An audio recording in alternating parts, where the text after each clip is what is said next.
အဲ့ကိုင်းကိုရီးယားကြောက်အားလက်အားနဲ့ထွက်ပြေးပါတယ်ဆိုမှဘယ်နှမ်းမှပြေးကြမရှိဘူးဘယ်ပြေးလို့ပြေးရမှန်းမသိဘူးဒီကြီးတွေလည်းအဲ့ပြေးမယ်ဘလို့ခုံဆင်းရတော့မှလို့ပြေးရမှာလို့နဲ့ဟိုဘက်ကြည့်လိုက်တော့တရားအဟောင်းကြီးရပါ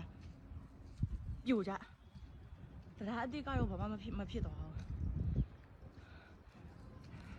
ဆိုင်မှာစားနေတဲ့ဧည့်သည်ကြီးလည်းအမှမောက်ပြီးတော့နေရတယ်